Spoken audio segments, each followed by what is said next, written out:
The man sits alone in the waiting room, staring at his shoes. The fluorescent lights hum overhead, but he does not notice them. He does not notice the outdated magazines on the coffee table or the receptionist typing quietly at her desk. What he notices, what he cannot stop noticing, is the perfect stillness of his world. The complete absence of a sensation so fundamental that he never recognized its presence until it vanished. "Mr. Lawton?" The neurologist appears in the doorway, clipboard in hand. "Come on back." Lawrence Lawton follows her down the hallway, his gait uncertain.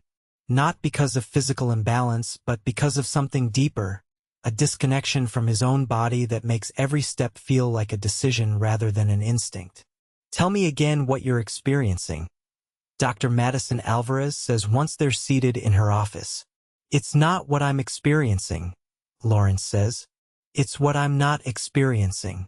I feel untethered, like I'm floating, like I don't know where I am in space."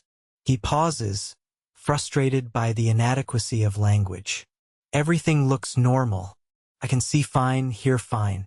But something fundamental is missing, and I cannot name it." Dr. Alvarez nods, having heard variations of this description from the handful of patients worldwide who share Lawrence's rare condition. "What you're missing," she says, "is your sixth sense." Lawrence frowns. "I don't believe in ESP or seeing ghosts." "Neither do I," she replies.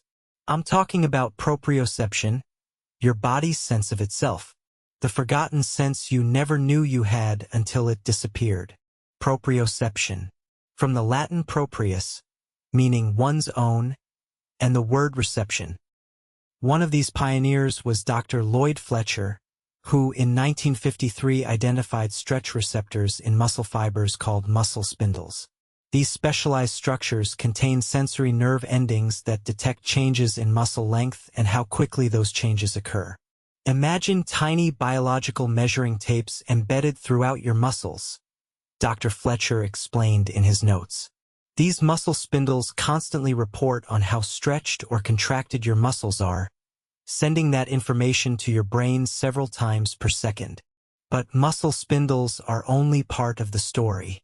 Around the same time, researchers discovered Golgi tendon organs, sensory receptors located where muscles connect to tendons.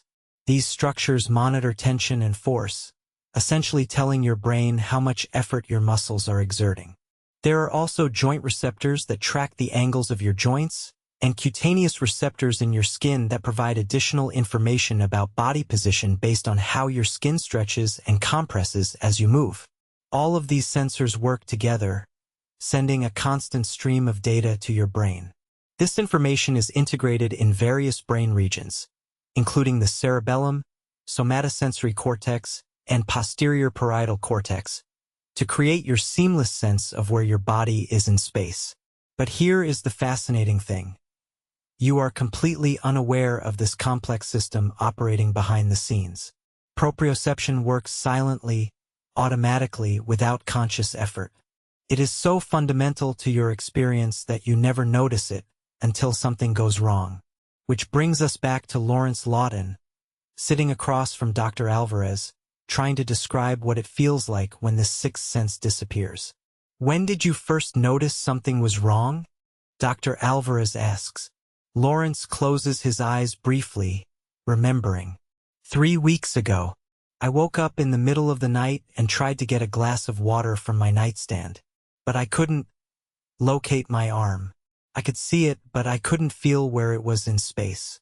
I had to watch my hand visually to guide it to the glass. He opens his eyes. Since then, every movement requires intense visual concentration. If I look away, I drop things. I stumble. I lose track of my limbs entirely. Dr. Alvarez nods. What Lawrence is describing is a rare condition called proprioceptive loss. It can be caused by certain viruses, autoimmune disorders, or in some cases by damage to specific parts of the nervous system.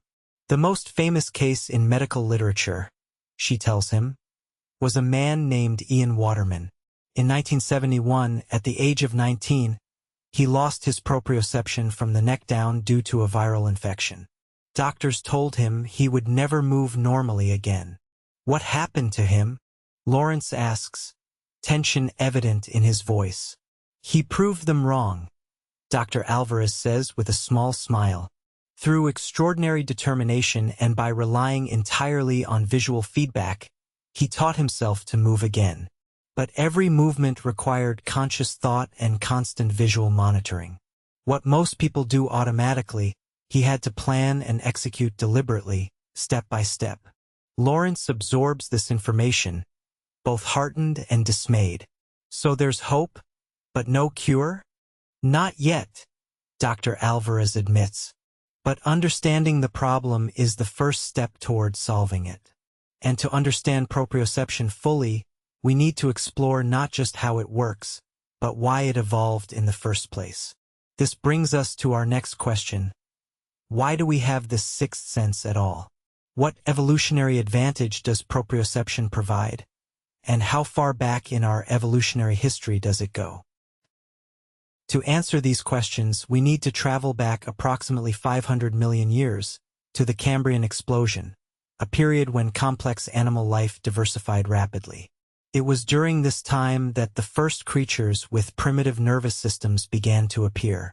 Dr. Meredith Ashton, a paleontologist specializing in evolutionary neuroscience, explains, even the simplest multicellular organisms needed some way to coordinate their parts. As animals became more complex and began to move deliberately through their environments, they needed to monitor their body positions. Proprioception, in its most basic form, likely evolved alongside the earliest nervous systems. Consider the humble jellyfish, which has been around for over 500 million years. Despite lacking a central brain, jellyfish possess what scientists call a nerve net, a simple nervous system that allows them to sense their environment and coordinate their movements. They have specialized cells called statocysts that help them determine which way is up and down, an early precursor to the vestibular system that contributes to our sense of balance and spatial orientation. As we move forward in evolutionary time, we find more sophisticated proprioceptive systems in arthropods, insects, spiders, and crustaceans. These creatures have specialized structures called chordotonal organs that monitor the position and movement of their jointed limbs. What's fascinating, Dr. Ashton notes, is that despite the vast evolutionary distance between insects and humans, the fundamental purpose of proprioception remains the same: to create an internal model of the body that allows for coordinated movement. By the time we reach vertebrates, animals with backbones, proprioception has become highly sophisticated. Fish, amphibians, reptiles, birds, and mammals all possess specialized sensory receptors in their muscles, tendons, and joints that provide continuous feedback about body position. But proprioception reaches its pinnacle in primates, particularly humans, with our upright posture and highly dexterous hands. Our evolutionary journey from tree-dwelling ancestors to bipedal walkers required increasingly precise control of our bodies in space. Standing upright is actually an incredibly complex balancing act, explains Dr. Lucas Finch, a human evolutionary biologist. It requires constant proprioceptive feedback to maintain. When you stand still, you may think you're perfectly motionless, but in reality, your body is making tiny adjustments several times per second to keep you balanced. These adjustments happen automatically, below the level of conscious awareness. Your proprioceptive system detects minute shifts in weight distribution and muscle tension, triggering corrective responses before you even realize you're beginning to sway. The evolution of human hands, with their remarkable capacity for fine manipulation, also depended on sophisticated proprioception. The ability to use tools, create art, play musical instruments, or type on a keyboard relies not just on muscle strength or visual guidance, but on this internal sense of where your fingers are and how they're moving. There's a reason why professional pianists can play with their eyes closed. Dr. Finch points out, their proprioceptive system has been refined through practice to the point where they know exactly where each finger is in relation to the keys. They feel the piano as an extension of their own body. This brings us to a profound insight. Proprioception doesn't just tell us where our body parts are, it helps define the very boundaries of ourself. It creates the dividing line between what is me and what is not me. Consider what happens when you use a tool. Research has shown that when you become proficient with a tool, whether it's a tennis racket, a paintbrush, or even a car, your brain begins to incorporate it into your body schema, the internal model of your physical self. The tool becomes, in a neurological sense, an extension of your body. This phenomenon, known as tool embodiment, depends on proprioception. Your brain receives proprioceptive feedback not just from your hand holding the tool, but also predicts the position and movement of the tool itself. This is why experienced drivers can navigate tight spaces without scraping their car.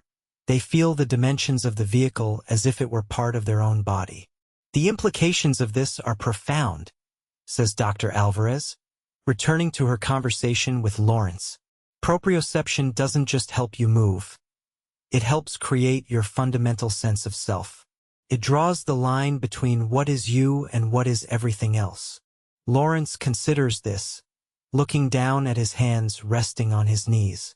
Hands that now feel strangely disconnected from him, even though he can see them clearly. Is that why I feel unreal?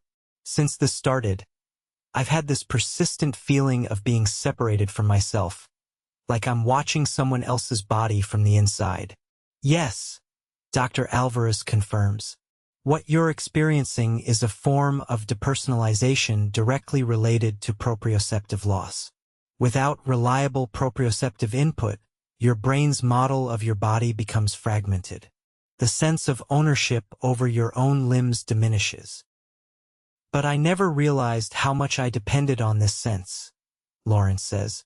How could something so fundamental be completely invisible to me until it was gone? Dr. Alvarez smiles. That's precisely what makes proprioception so fascinating. It works so seamlessly, so automatically, that we take it completely for granted, until we lose it. This phenomenon of being unaware of our proprioceptive sense until it malfunctions raises intriguing questions about consciousness itself. What other aspects of our experience might be operating beneath our awareness? How much of what we perceive as reality is actually constructed by our brain from incomplete information? To explore these questions, we need to delve deeper into the neuroscience of proprioception and its relationship to our conscious experience. And to do that, we need to understand what happens in the brain when proprioceptive information arrives from the body. When you move your arm, specialized sensory receptors in your muscles, tendons, and joints generate electrical signals that travel along nerve fibers to your spinal cord. From there, these signals ascend to various regions of your brain, including the cerebellum, the thalamus, and ultimately the somatosensory cortex, a strip of neural tissue running across the top of your brain from ear to ear. The somatosensory cortex contains a complete map of your body, explains Dr. Elena Vasquez, a neuroimaging specialist. Each part of your body has a corresponding area in this cortical map. When proprioceptive information from, say, your left index finger reaches the somatosensory cortex, it activates the specific neurons that represent that finger. This map, known as the sensory homunculus, is distorted in interesting ways. Body parts with greater sensory importance, like the hands, lips, and tongue, have disproportionately large representations compared to less sensitive areas like the back or legs. But proprioceptive processing doesn't stop at the somatosensory cortex. The information is relayed to multiple brain regions that perform different functions. The cerebellum, a cauliflower-shaped structure at the back of the brain, uses proprioceptive data to coordinate movements. The posterior parietal cortex integrates proprioceptive information with visual and vestibular cues to create a coherent representation of your body in space. And the insular cortex, buried deep within the cerebral hemispheres, may help generate the subjective feeling of body ownership, the sense that your body belongs to you. What's remarkable about this system, Dr. Vasquez notes, is how quickly it processes information. Proprioceptive signals can travel from your fingertips to your brain and back in about 30 milliseconds. That's faster than you can consciously perceive. This speed is essential for real-time movement control. If you had to consciously think about the position of every joint before making an adjustment, even simple actions like walking or reaching would become impossibly slow and cumbersome. Instead, your proprioceptive system operates largely beneath conscious awareness, making constant micro-adjustments to your movements without your explicit knowledge or intention. Think about what happens when you walk, says Dr. Vasquez.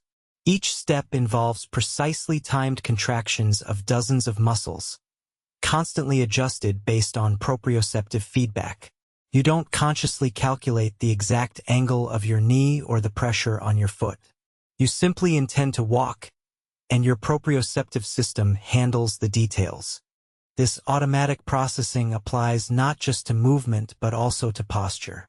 Right now, as you read these words, your proprioceptive system is working tirelessly to maintain your position, whether you're sitting, standing, or lying down. It's making tiny adjustments to compensate for muscle fatigue, shifts in weight distribution, and even the subtle effects of your breathing on your body position. All of this happens without conscious effort.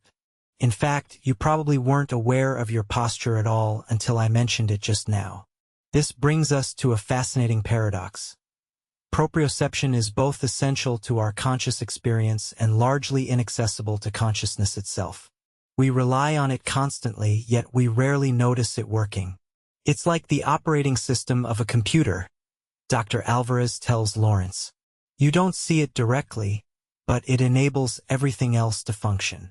Without it, even the simplest tasks become difficult or impossible.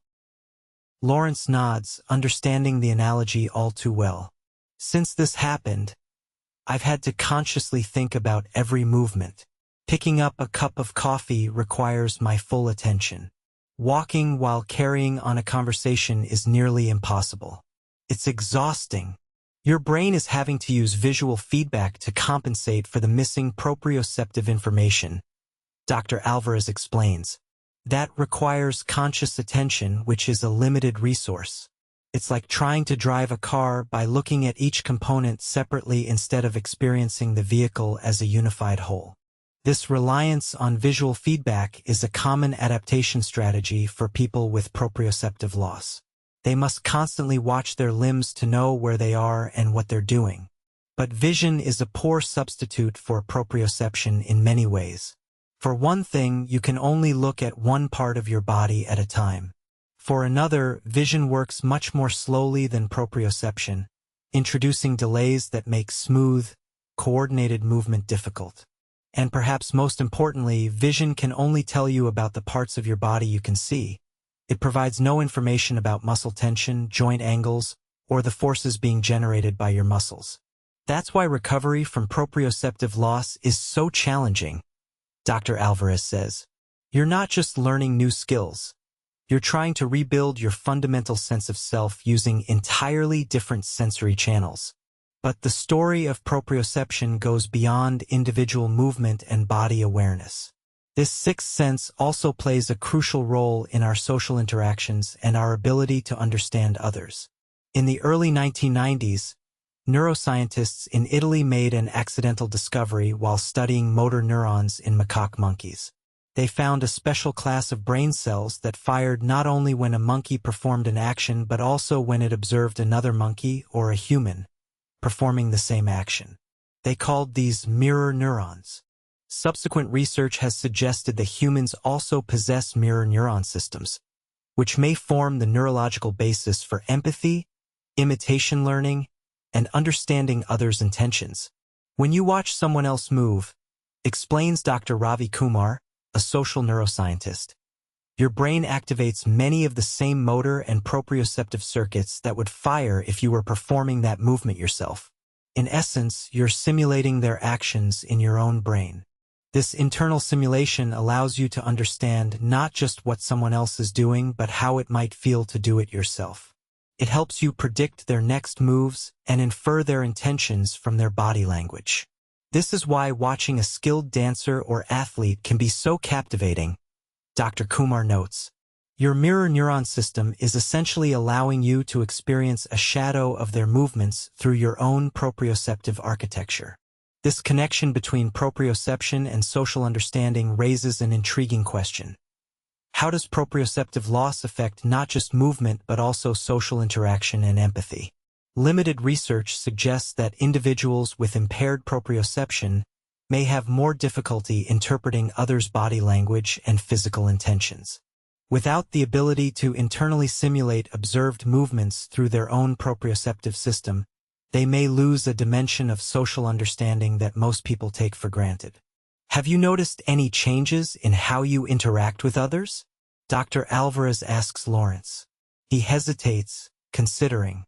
I'm more withdrawn, partly because moving is so difficult now, but also because I feel disconnected, like there's a glass wall between me and everyone else. I see them move effortlessly, and it seems almost magical. I can't feel what they're feeling anymore. Dr. Alvarez nods. That sense of connection, of intuitively understanding others' physical experiences, relies partly on your proprioceptive system. Without it, social interaction becomes more cognitive and less intuitive. This social dimension of proprioception highlights just how deeply this sense is woven into our experience as humans. It shapes not only how we move through the world but also how we connect with others in it. Yet, for all its importance, proprioception remains largely invisible in our conscious awareness. We don't have a dedicated proprioceptive organ like we do for sight, eyes, hearing, ears, or smell, nose. We can't directly perceive proprioceptive sensations the way we can see colors or hear sounds. This invisibility may explain why proprioception was the last of our major senses to be scientifically described. It may also explain why, even today, many people have never heard the term proprioception, despite experiencing its effects every moment of their lives. But as we continue to explore this forgotten sense, we discover that it's not just relevant to neurological patients like Lawrence. Understanding proprioception can also shed light on many common experiences, from sports performance to meditative states, and even the feeling of being in the zone during creative work. Anyone who has played a sport knows that practice eventually leads to movements becoming automatic. A basketball player doesn't consciously calculate the force needed to dribble a ball. They simply feel it. A gymnast doesn't mentally compute the angles of their joints during a routine. Their body knows where it is in space. This phenomenon, sometimes called muscle memory, is largely a function of proprioceptive learning. Through repetition, the proprioceptive system becomes more finely calibrated for specific movements, allowing for greater precision with less conscious effort. Elite athletes have extraordinarily refined proprioception, explains Dr. Terrence Morgan, a sports physiologist. They can detect smaller changes in joint angles, muscle tension, and body position than average people. This heightened proprioceptive awareness allows them to make micro-adjustments that most of us would never notice. This refinement doesn't happen overnight. It requires thousands of hours of practice, during which the brain gradually builds more accurate internal models of the body and its capabilities. As these models become more precise, movements become more fluid and efficient. When an athlete is in the zone, what they're experiencing is partly a state of optimal proprioceptive function. Dr. Morgan continues. Their conscious mind steps back, and their well-trained proprioceptive system takes over. Movement becomes effortless, almost as if the body is moving itself. This state, sometimes called flow, isn't limited to athletics. Musicians, dancers, surgeons, and craftspeople all describe similar experiences when deeply engaged in practiced physical activities. Time seems to slow down. Self-consciousness disappears. Action and awareness merge into a seamless whole. Mihai Csikszentmihalyi, the psychologist who first described flow states in the 1970s, characterized them as optimal experiences in which people feel strong, alert, in effortless control, unself-conscious, and at the peak of their abilities. What he may not have realized is how much these experiences depend on the proprioceptive system working at its peak. Flow states represent proprioception at its most refined, says Dr. Alvarez. The conscious mind no longer needs to monitor physical movements because the proprioceptive system has become so reliable that it can operate with minimal oversight. Interestingly, certain meditative practices may work by deliberately directing attention to proprioceptive sensations that normally remain below conscious awareness. Techniques like body scanning, yoga, tai chi, and certain forms of mindfulness meditation involve carefully attending to subtle bodily sensations and positions.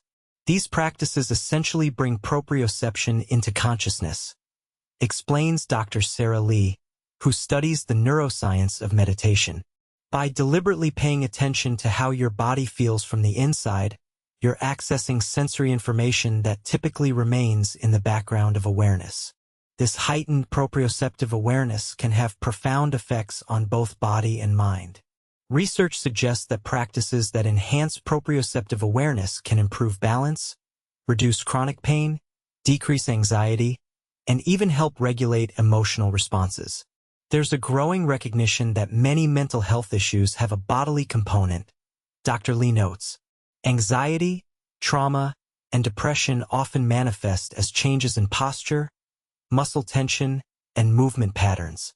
By improving proprioceptive awareness, people can sometimes interrupt negative physical patterns that contribute to psychological distress.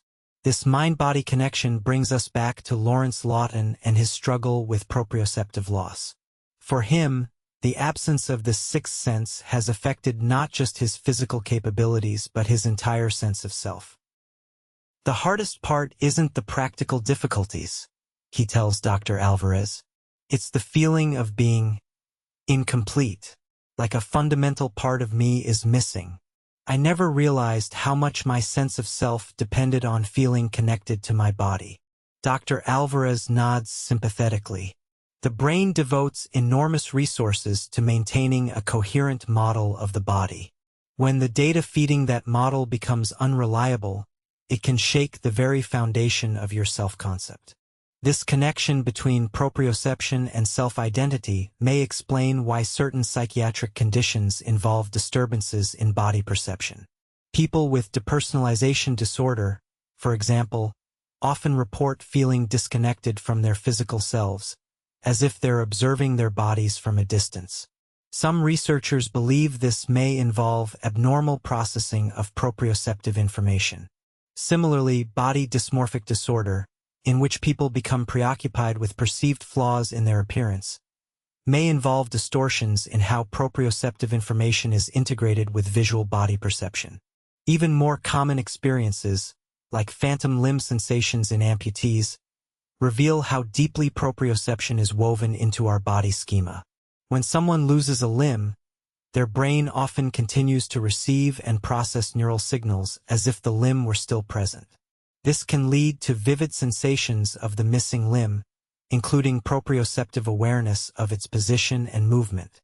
The phantom limb phenomenon demonstrates that our sense of having a body isn't simply a response to sensory input, explains Dr. Vasquez. It's an active construction by the brain, built partly from proprioceptive predictions and memories.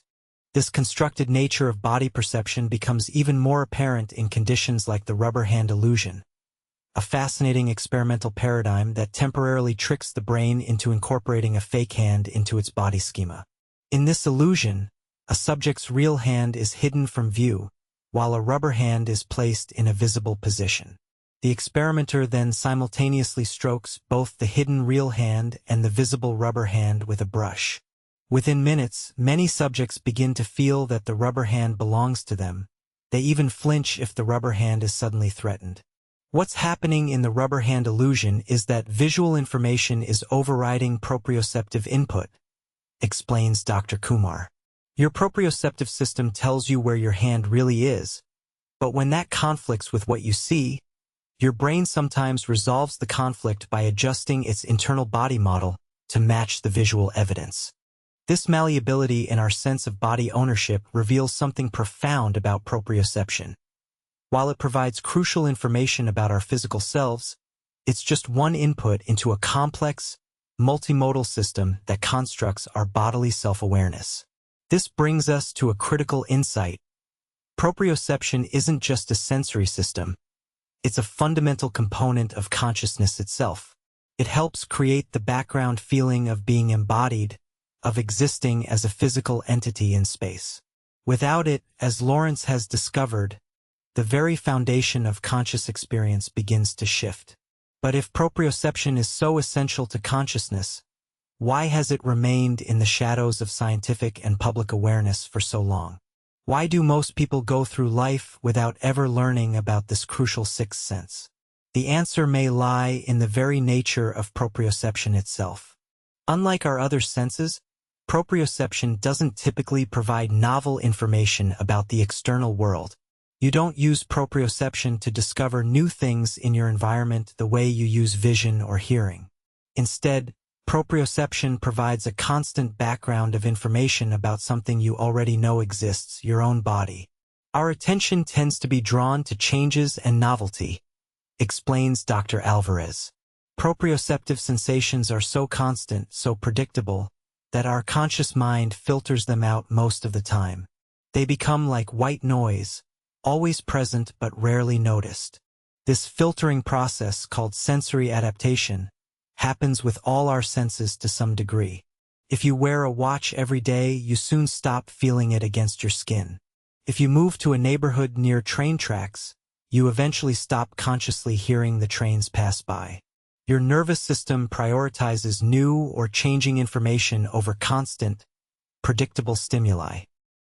With proprioception, this adaptation is particularly pronounced because proprioceptive information is almost entirely predictable.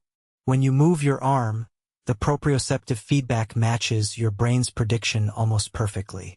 There's no need to bring this information into consciousness because it contains no surprises. Consciousness seems to be, at least partly, an error detection system, Dr. Vasquez suggests. It focuses on mismatches between predictions and reality.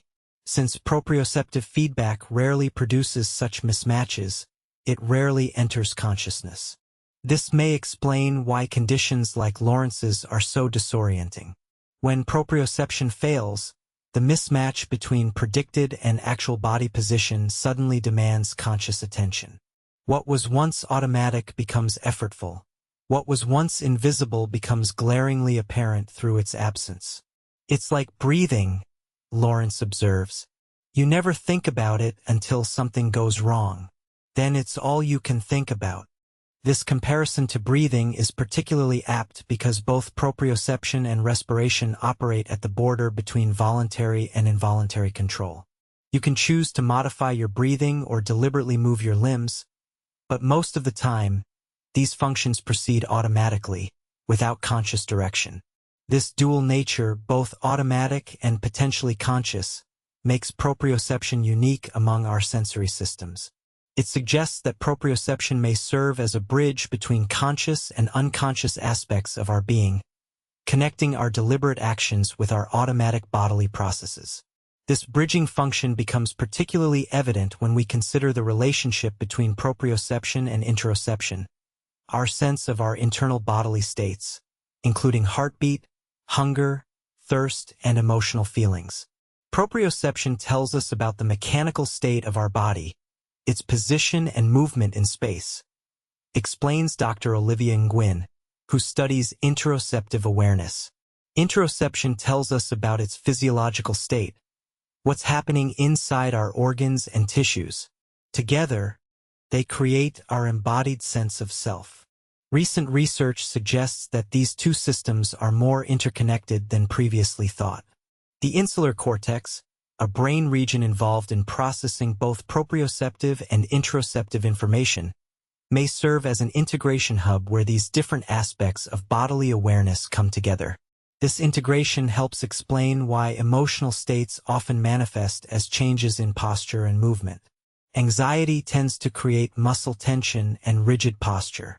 Depression frequently appears as slumped shoulders and reduced motor activity. Joy often expresses itself through expansive, energetic movements. Emotions aren't just feelings in your mind, Dr. Nguyen explains. They're whole body states that involve specific patterns of muscle tension, posture, and movement. Your proprioceptive system both detects these physical changes and helps implement them. This bidirectional relationship between emotion and proprioception offers intriguing possibilities for therapeutic interventions.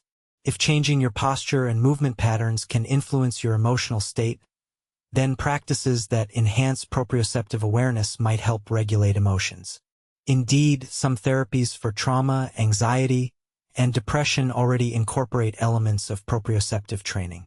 Somatic experiencing, sensor-motor psychotherapy, and certain forms of yoga therapy all work partly by helping people become more aware of their proprioceptive sensations and how these relate to their emotional states.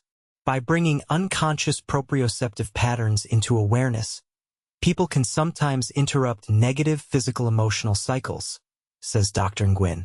It's a bottom-up approach to emotional regulation that complements more cognitive, top-down strategies.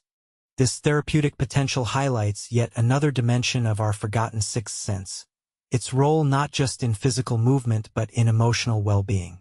Far from being merely a system for tracking limb positions, proprioception forms part of the foundation for our entire emotional life. As we continue to explore proprioception, we find that it extends even beyond the boundaries of our physical bodies. Through tool use, social mirroring, and even virtual reality, our proprioceptive sense can expand to incorporate external objects and digital environments into our body schema. This extensibility of proprioception has profound implications for technologies like prosthetics, virtual reality, and brain-machine interfaces. It suggests that with the right feedback systems, artificial limbs might eventually feel like natural parts of the body. Virtual environments might trigger realistic proprioceptive sensations. And robotic systems controlled by thought might provide proprioceptive feedback that makes them feel like extensions of the user's body. The plasticity of our body schema is remarkable, says Dr. Kumar.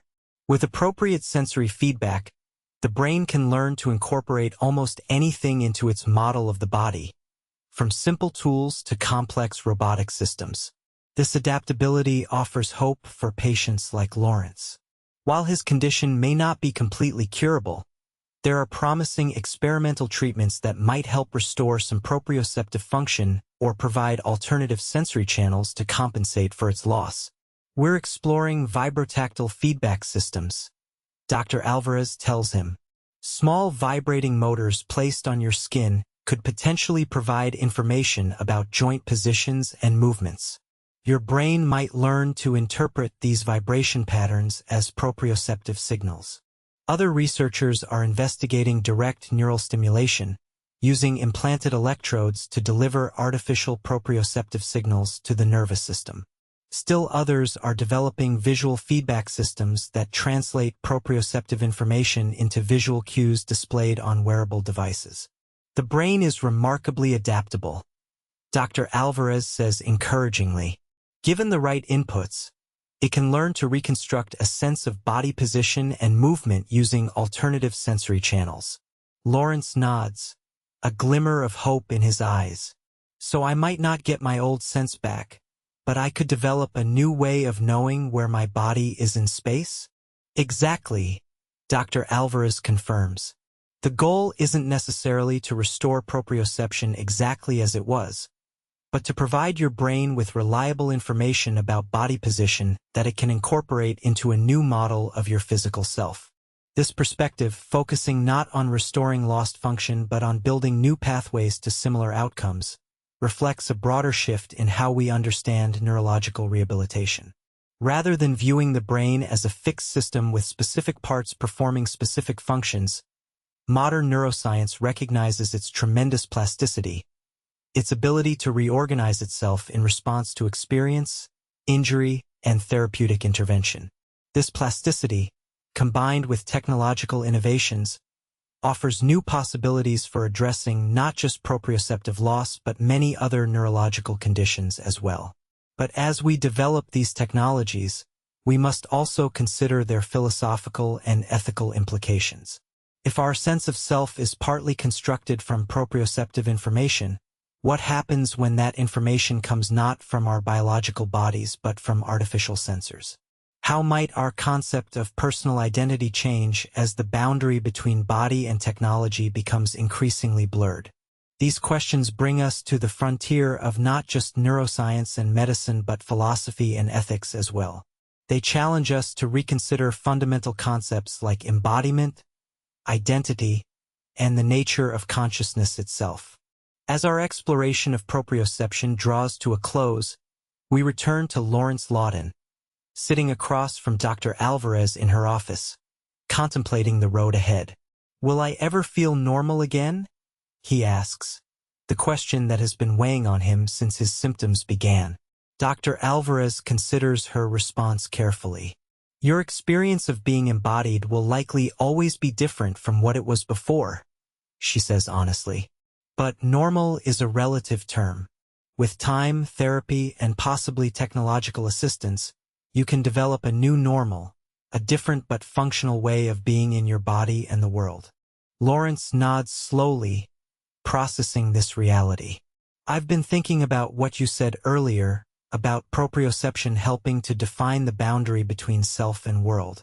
Maybe losing it has shown me something most people never get to see." "What's that?" Dr. Alvarez asks. "That what we experience as our self isn't fixed or given. It's constructed, moment by moment, from sensory information, predictions, and memories. Losing proprioception hasn't just changed how I move. It's changed who I am." Dr. Alvarez smiles, impressed by his insight. "That's a profound observation. Many philosophers and neuroscientists would agree with you. Our sense of having a unified, continuous self is partly an illusion created by our brain's integration of multiple sensory channels, proprioception being one of the most fundamental." Lawrence looks down at his hands, still visible but somehow distant.